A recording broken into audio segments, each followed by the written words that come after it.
3-0, vitória do São Paulo, 3 pontos. O 3-0 mostra o que foi a partida, foi mais do que devia ter sido, faltou um pouquinho do Bahia.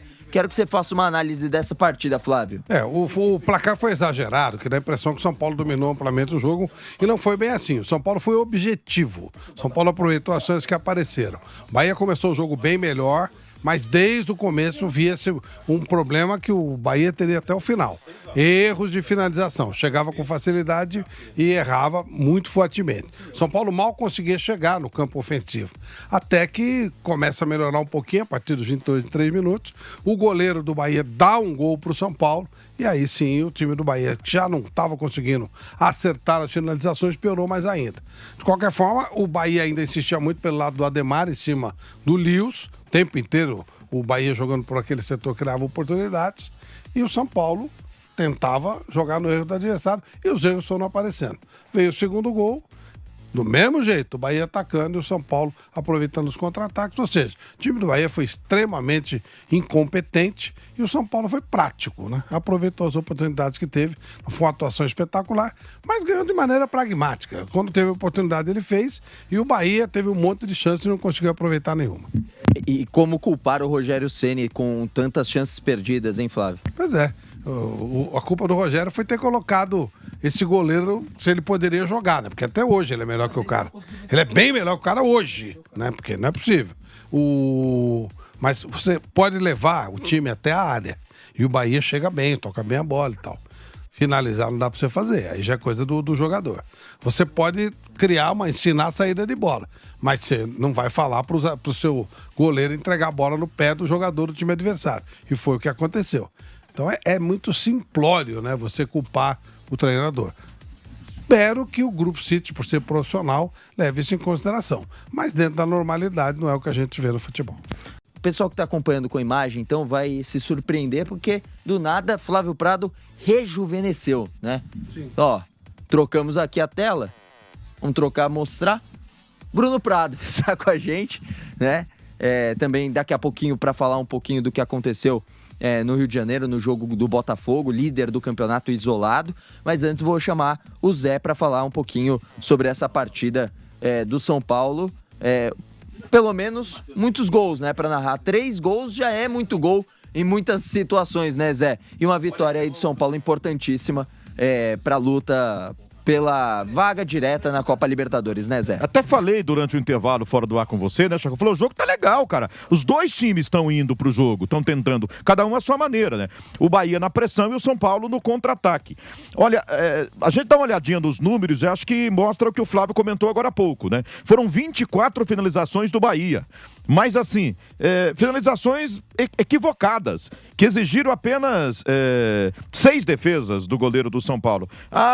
É muito, não é muito? Ok, o Rafael fez 2 defesas importantes no jogo dessas 24 finalizações. O São Paulo, só 9 finalizações, né, exigindo uma defesa do goleiro adversário, mas 3 balançaram a rede. Ou seja, o São Paulo foi bem no aproveitamento, né? São Paulo ali jogando do contra-ataque, enquanto o Bahia apertava com 24 finalizações, o São Paulo foi lá com 9 finalizações, mas colocando 3 bolas na rede. Foram 10 escanteios a 3 para a equipe do Bahia, que não teve, assim, uma grande diferença em termos de posse de bola, mas atacou bastante na partida, né? No gol foram 6 finalizações do Bahia e 4 da equipe do São Paulo. Ou seja, de 24, o Bahia só acertou, né, 6 vezes no gol, e acho que isso foi o pecado do Bahia, né? Faltou direcionar a bola para o lugar certo, colocar a bola no gol. O defeito do Bahia foi isso, não conseguiu, chegou para marcar, mas não conseguia colocar a bola na rede, e o São Paulo, por ser turno, chegava menos no contra-ataque, mas conseguiu fazer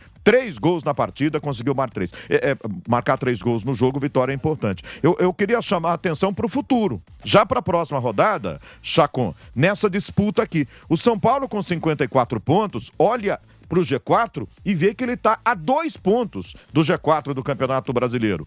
E aí, no sábado, o São Paulo joga em casa, correto? São Paulo vai receber o Atlético Paranaense no sábado no estádio do Morumbi. Ok, ele vai olhar o Inter também joga em casa, vai enfrentar a equipe do Fluminense. O Flamengo só vai jogar na outra quarta-feira, depois da final da Copa do Brasil, e vai receber o Atlético Mineiro. Ou seja, os 3 vão jogar em casa. Mas, efetivamente, a diferença é essa. Inter 56, Flamengo 55, São Paulo 54. Eu acho que o São Paulo, de novo, e não precisa resolver nessa rodada, né? Se ele fizer a parte dele ganhar, ele leva para a rodada seguinte essa diferença pequena em relação ao quarto colocado no Campeonato Brasileiro. Essa vitória acho que coloca de volta o São Paulo na briga pelo G4, que se o Botafogo for campeão, vira G5, que se o Flamengo, se bem que o Flamengo está em quinto, né? For campeão da Copa do Brasil, também vira G5 no Campeonato Brasileiro, pode virar G6 para a fase de grupo da Copa Libertadores da América. Então, olhando para frente, essa vitória foi importante para isso. Acho que coloca o São Paulo efetivamente na briga por vaga direta para a Copa Libertadores da América e não somente pré-Libertadores.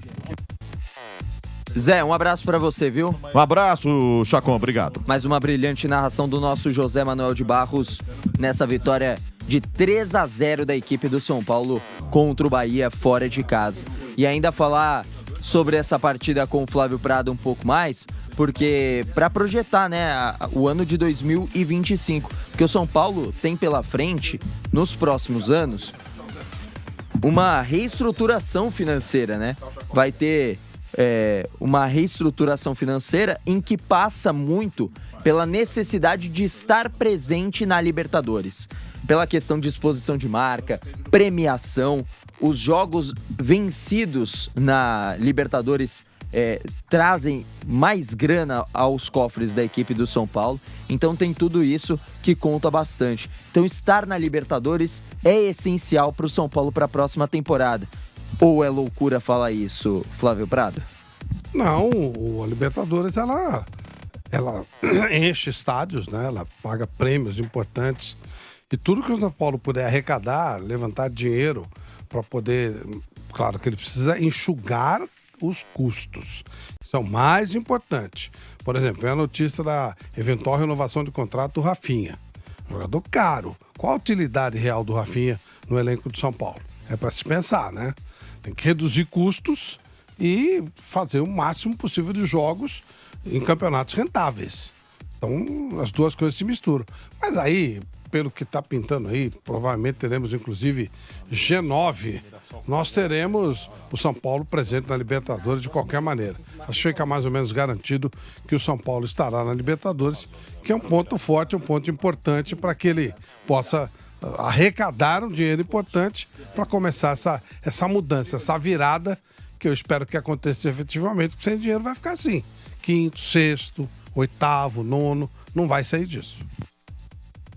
E aí é importantíssimo, né, a permanência de um trabalho conciso, coeso, né, para as temporadas.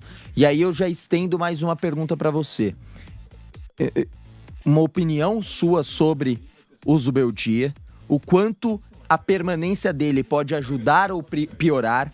Eu sei que você, Flávio, sempre bate muito na tecla da continuidade do trabalho, que muitas vezes o futebol brasileiro queima os treinadores num piscar de olhos. A continuidade do Zubeldia,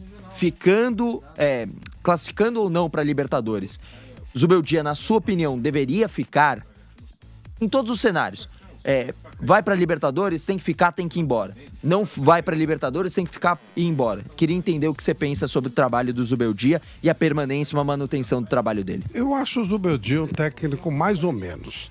Sempre falei, 5, 6 no máximo. Técnico mais ou menos. Eu não teria contratado o Zubeldia. Eu acho que é um técnico realmente que não acrescentou nada. O São Paulo deu o que dava para dar. O que o São Paulo consegue? Libertadores. Só. Não conseguiu mais nada, ficou pelo caminho nas outras competições, que era natural, tem equipes mais fortes, mais estruturadas, ou seja, não tira nada além do que é possível tirar, ou seja, um técnico comum. Agora, quem pode avaliar se ele merece permanecer ou não é a direção de São Paulo. São Paulo tem que entender se vale a pena pagar por ele o que paga.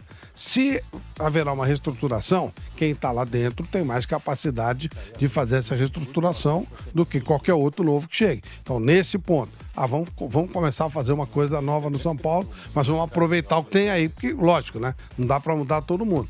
Aí seria ideal que ele fizesse essa reestruturação, porque o trabalho que está aí foi montado por ele. Então você vai fazer algumas adaptações, você faz a adaptação com aquele que já está lá dentro. É mais fácil fazer isso. E o presidente Flávio Prado, o diretor de futebol Flávio Prado, no São Paulo, manteria o Zubeldia para a próxima temporada? Não teria contratado.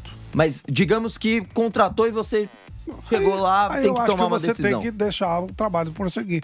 Claro. Ninguém melhor que o cara que está lá para saber o que precisa ser feito, precisa ser corrigido. Vamos precisar baixar despesas. O cara já conhece o processo. Claro, o cara mais taxado para fazer esse trabalho é o treinador que está lá, seja ele quem for. O Zubeldia, ou seja lá quem for. No caso do São Paulo, acho que o treinador que está lá, que obteve basicamente o que se obteria mesmo com o elenco do São Paulo, ele está credenciado para, melhor que ninguém, fazer o trabalho de eventual reformulação, adaptação a uma nova realidade financeira que a gente imagina que o São Paulo terá, que senão não adianta nada, né? Continuar gastando como gasta, aí não tem muito o que fazer. Vai continuar patinando, vai continuar sendo um time de meio de tabela. Bom, vou passar a bola agora para o Bruno Prado.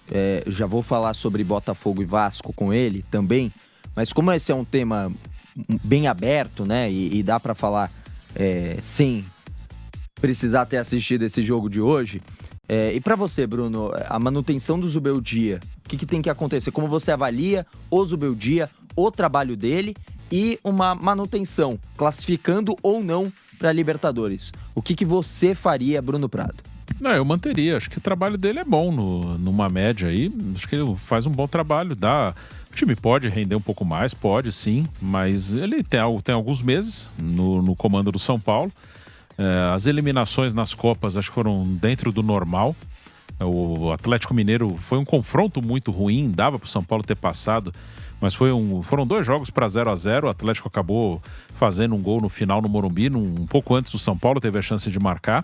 Contra o Botafogo, o São Paulo levou o confronto até mais longe do que o esperado. O primeiro tempo dos 2 jogos com o Botafogo foram realmente ruins. São Paulo contou com sorte ali para chegar vivo, mas conseguiu reagir no segundo tempo, principalmente no Morumbi, e teve a detalhes de eliminar o Botafogo. Teve gols perdidos pelo Caleri, que depois fez o gol que levou para os pênaltis. O Lucas perdeu um pênalti, o Luiz Gustavo e o Rafael falharam em gols. Então, faz parte, assim, a falha individual ou uma jogada individual a seu favor, elas estão dentro de um jogo de futebol, está dentro dessa conta. O São Paulo dificultou bastante para o Botafogo, que é um time melhor. E no Campeonato Brasileiro é a melhor campanha do São Paulo nos últimos 4 anos. O São Paulo, ele vinha ficando lá para o meio de tabela. São Paulo ficou o campeonato inteiro ali entre os 5, 6 primeiros, chegou a ficar até um pouco à frente. E deve conseguir a vaga na Libertadores, e é bem possível que seja a vaga direta, mesmo que fique em sexto, onde está hoje, é bem possível que renda uma vaga direta. Então, acho que não tem nenhum motivo para trocar o treinador, não. Ainda mais no ano que os investimentos não serão tão altos. O Zubeldia já está ali, já conhece os jogadores, já conhece as opções que ele pode utilizar. Então, acho que o trabalho dele, numa média, é um bom trabalho.